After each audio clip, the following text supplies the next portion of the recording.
Welcome to the Document Strategy Podcast, a free and independent podcast dedicated to the promotion of document strategy design worldwide.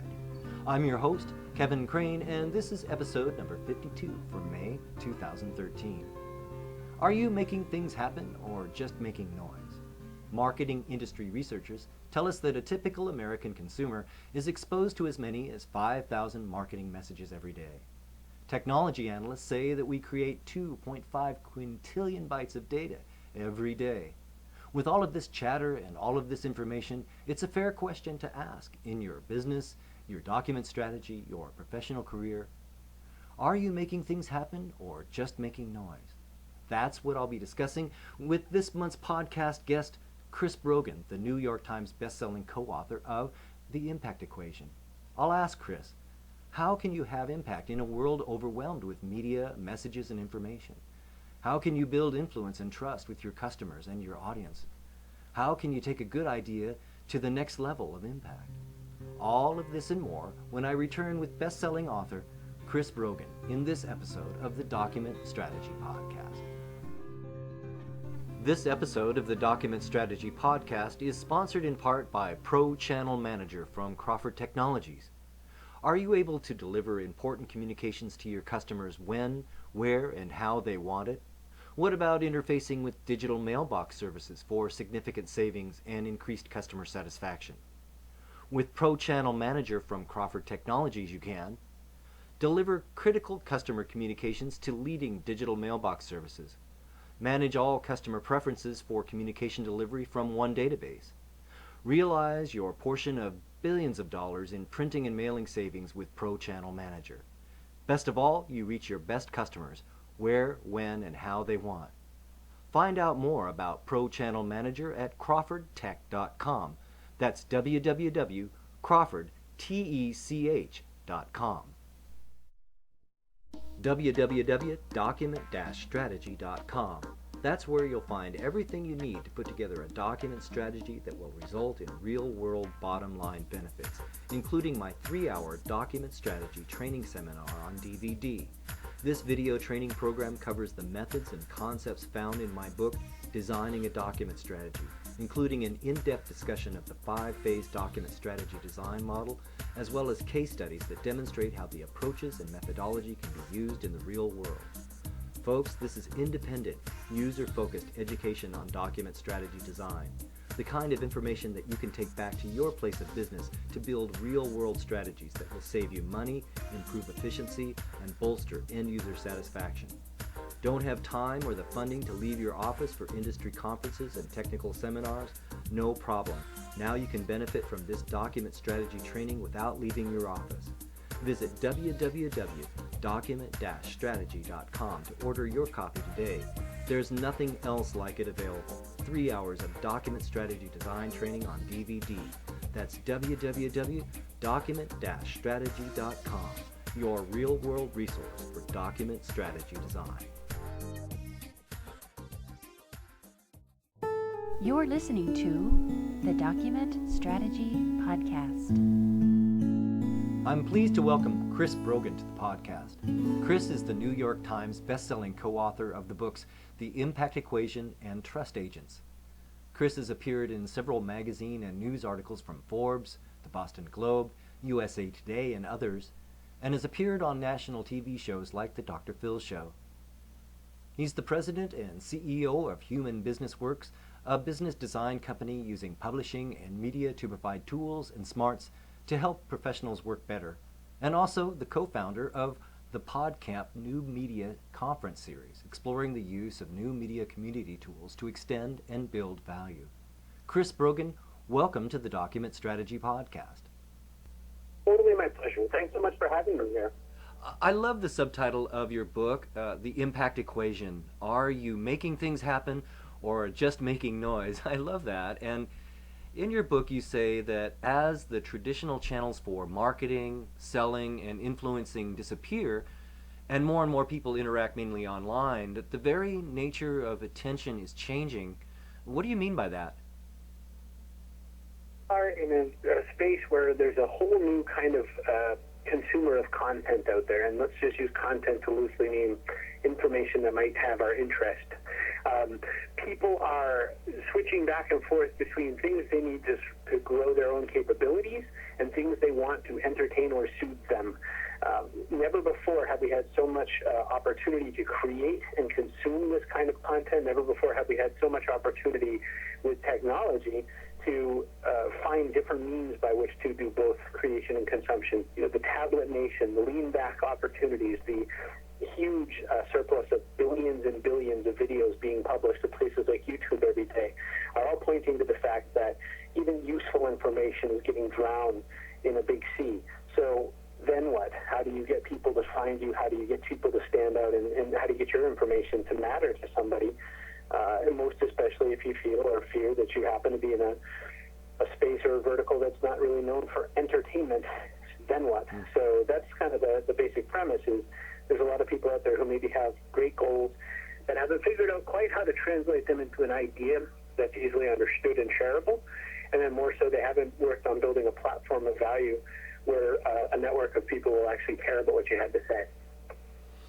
One quote from your book says, anyone can write a blog post, but not everyone can get it liked 35,000 times. Not everyone can get 75,000 subscribers. But the reason we've done these things isn't because we're special. It's because we've tried and failed and now have an idea of how to get from point A to point B faster because of it. Can you explain that process and how and why that inspired you to write the book? Well, it's funny because this is in some ways a sequel to a 2009 book I wrote called Trust Agents, also with Julian Smith. And in that book we said people are trying to find a way to be human at a distance. Hey, here's this new social web. You can use that as one tool, but there's plenty of other places and other avenues. So it wasn't a book about social media. It was a book about getting someone's business points across. People came and went from that book, and we felt we missed our opportunity to communicate what our intentions. And so we come back with this book in 2012 that is still not a book about social media, in which we say, all right, well, now there's the saturation of people trying to get other people's attention. How can we help you get your stuff found? And why is because there's just so many great people with interesting thoughts going on out there who deserve a better audience than they have, but they're shooting their own foot by the methods they're using to try to communicate their ideas, and they're saying amazing things to too small an audience because they haven't done the work to differentiate and stand out and build concepts that make people understand and agree with them and whatnot. So we just feel like there's a way to help people that maybe have a lot of relevant ideas get more done. Well, Chris, I'm intrigued by that notion, and the notion that effective marketing these days requires that people truly care about what you say. One example you give is the successful British singer Adele. For most musicians, on-stage banter consists of yelling, "Hello, Cleveland!" But Adele connects with her audience in a different way, often pausing between songs to discuss her personal life, or even a falling out or a drama of a breakup. And each of these moments comes off as if she were talking directly to you, and you relate to her as a person. Adele has this kind of impact to her audience, and indeed that's part of her brand, if you will. How can companies establish their own version of this type of impact where customers truly care about what you have to say?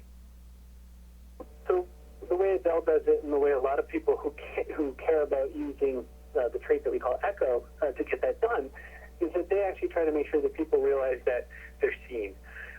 The very traditional Zulu greeting, instead of hello or whatever, is sawubona, which means I see you. And it is a very powerful greeting if you think about it, because it's recognizing someone's personness. And what we do so horribly as business communicators, as somebody trying to communicate a message on behalf of the organization we serve, is we say we a lot. We also say all of you or you guys or anything like that that makes it very clear that we're talking to multiple people.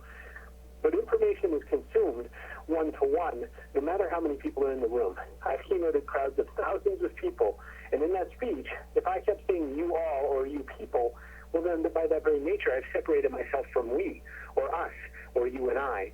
And so I tend to say you, and I tend to make a lot of eye contact, but that's on stage and that's live. So how do you bring that to the voice of your writing?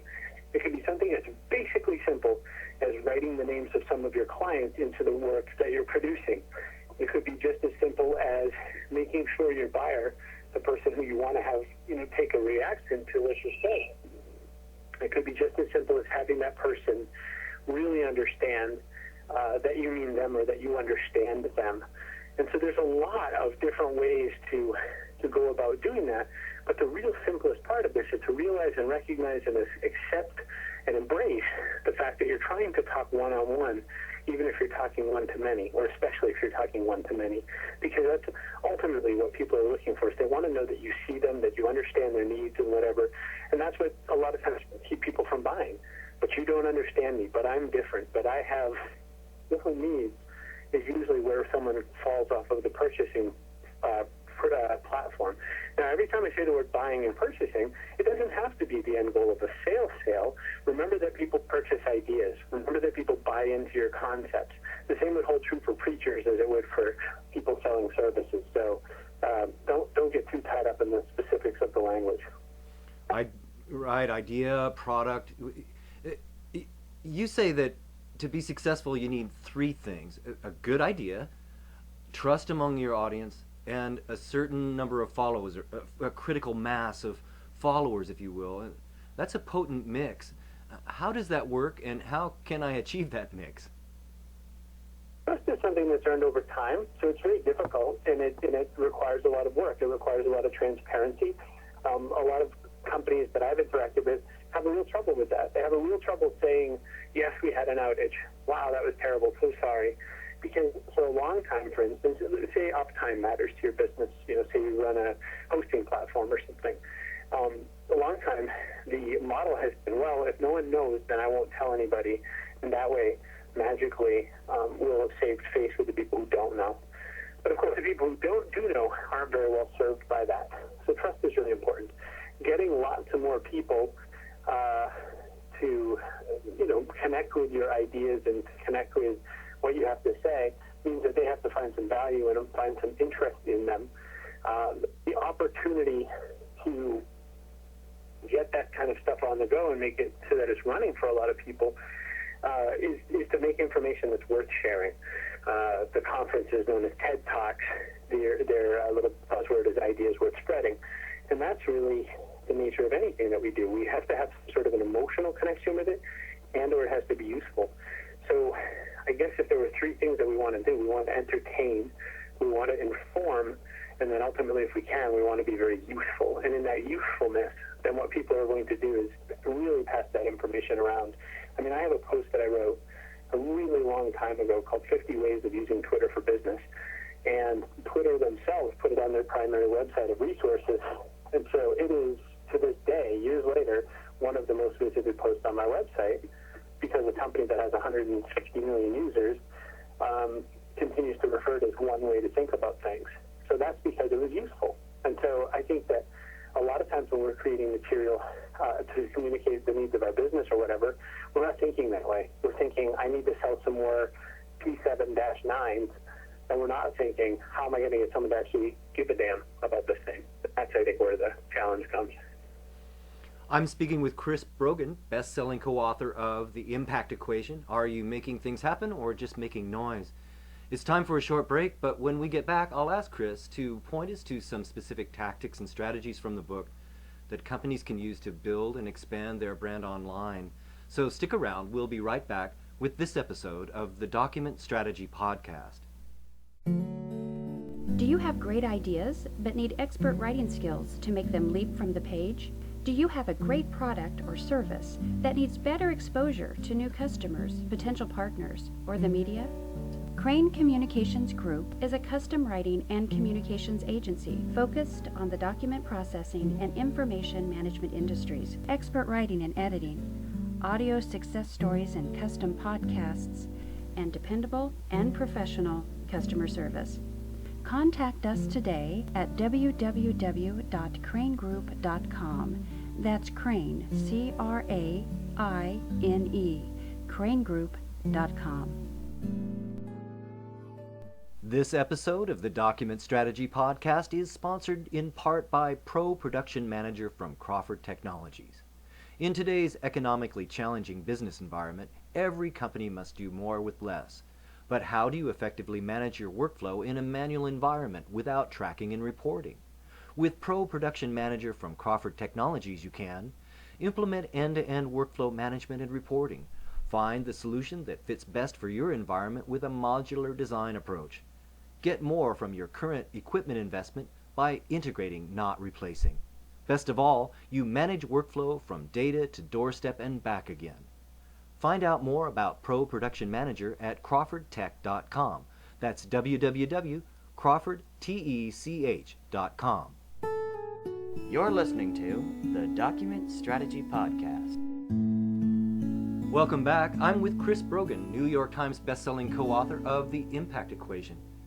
Chris, you use the acronym CREATE, which stands for Contrast, Reach, Exposure, Articulation, and Echo, to lay out a framework to build online community and marketing success. Can you explain a bit more about your CREATE model? Well, quite disingenuine is the fact that we've had to point out that if we make some kind of acronym, at least you'll remember it. And so we could have picked any words. And it's funny, some people would argue things with us about the equation. People who are kind of into math would say, well, that's not really great, and they'd explain why X, Y, Z would be sort of a better, rendition of an equation. And they said, the math doesn't matter, it's just a memory thing. But the equation, the word CREATE, is impact equals contrast times reach plus exposure plus articulation plus trust plus echo. And those 6 attributes, the way we tend to do it now when we do a presentation, either Julian Smith or I, is we make it look almost like a stereo equalizer. So we say, how much contrast do you have? How much reach and exposure are you working on? What do you know about articulation? Can you say stuff really simply? How much trust do you think you have, and how much echo? And then what we look at is, who's your competitor, and what is most likely the way that they're doing their best? So to make a real simple example of this, Gillette Corporation that sells razors versus Dollar Shave Club, who has shown up and sells razors. Give us $1, we'll give you a razor. Contrast is really high. Dollar Shave Club really hit their message by saying, we're the underdog, we're the little guy, and why are you paying for all this advertising when you can just buy the razor? Reach was very high briefly for Dollar Shave Club because their video was seen by a lot of people on YouTube. It was passed around tens of millions of times, and considering people were passing around an ad tens of millions of times, that's pretty good. Exposure wasn't very high because exposure is sort of like the repetition of experience, and it is pretty easy to forget about something if you haven't seen it lately. So reach and exposure, by the way, are the basics of advertising, and that's where Gillette could crush Dollar Shave Club because they have the money to show something over and over again, and they have the money to show it to millions. That's why they own a stadium, for instance, or have naming rights to a stadium. Beyond that, so then articulation, is it really simple to get their message? Sure. Give us $1, we'll give you a razor is pretty clear. Trust, Dollar Shave Club doesn't have very high trust because they're new, whereas Gillette's an established brand. So where do they do most of their competing is in contrast and in echo. Echo is, do I see myself in what you're doing? Do I see myself in your product? And everybody loves an underdog story. And so they're selling quite well and getting lots of referrals because it's become sort of an in thing or a popular thing for people to just get their subscription-based razors and whatnot. So that's one way to walk through the attributes in a way that other people might be able to grasp them. The world of marketing is different for business-to-business companies than it is for business-to-consumer companies. Do you have any tips that can help folks identify and leverage the different approaches required? We tend to tell people that the differences are less than most people think. I believe that business-to-business marketing is more about convincing more than one person to buy, whereas business-to-consumer is just convincing your significant other. But the similarities are that we go from trying to decide what we're going to buy to, the minute we switch from decision-making to justifying, then the game's already won. I mean, basically, if you decide you need a flashy sports car instead of another minivan, then you are suddenly in the explanation game. Well, the same is a lot true with business-to-business purchases, because essentially what you're trying to do, small or large, is you're trying to convince some organization to make a decision that a CFO might sign off on, but that the operations people will accept, etc. One difference is you have to always remember to whom you're speaking, and also what you need to do to equip them for their success. So if you're trying to find, you're selling copiers in a place, and the person who's going to use the copier every day is going to have one set of things they need to know about. And don't worry, we'll support you at every turn. Our maintenance plans are great, blah, blah, blah. But then the CFO is going to need, that we're competitive in our pricing, that our company has great, solid financials, that we're not going to go out from under you anytime soon. And so you need to say each message to each buyer. That's the one major difference, is that you might have to do more than one kind of marketing to get B2B done. But inside of that, people still want to be entertained.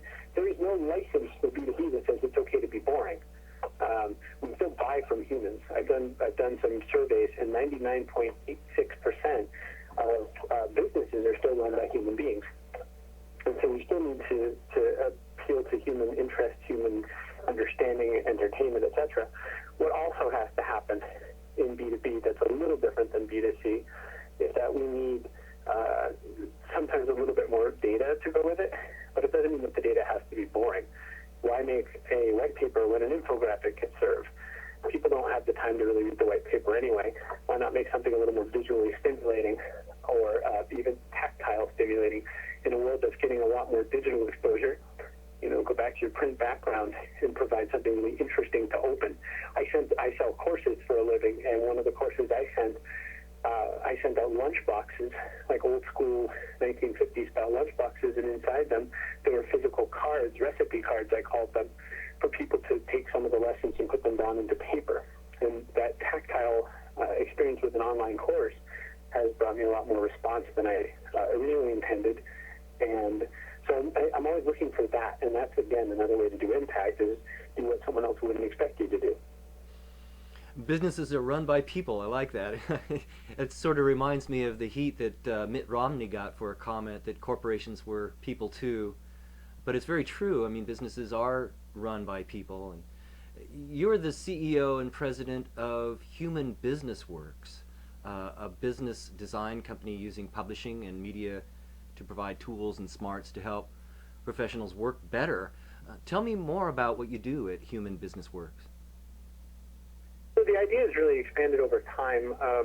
Before this, I was doing a lot more consulting work with companies, and the companies I worked with were mostly companies you'd know, Coke and PepsiCo and UPS and Microsoft and Google and those kinds of people. And I was helping them figure out a bit more about how to be human at a distance. Well, because that's a fairly saturated marketplace, I started looking at some other things I wanted to do that I could provide some unique value. And one was helping people understand how to do the work that they wanted to do only better. So I serve professionals mostly at an individual level now through courses and education materials. And in building this, what I decided was this concept that I have of the human business way, which are these 5 basic elements to how to do business a little better, are something that we teach through 4 different tracks that we think will help people do their business better. So some people we teach how to better expand and understand the digital channel. We teach a lot about productivity with this course we have called Work Like You're on Vacation, which is how to just get a lot more done in a lot less time, so you have time to work on the stuff that you really want to be doing. I have a lot of courses on content marketing and writing and that sort of thing, because partly that's some of my expertise, but also because if in this new world I'm telling you that you need to make more good quality content, if I'm not providing simple education for how to make good quality content, then I'm not really helping. So I tried to come up with ways that I could make education that would be useful to someone's day job. But to be truly honest, it would allow you to work on your passion job too. Some people aren't exactly, hoping for a 30-year career in the system or world that they're in. So how can I educate you in a way that'll save your day job, but I'll also give you a chance to think about a future pivot should that be of interest?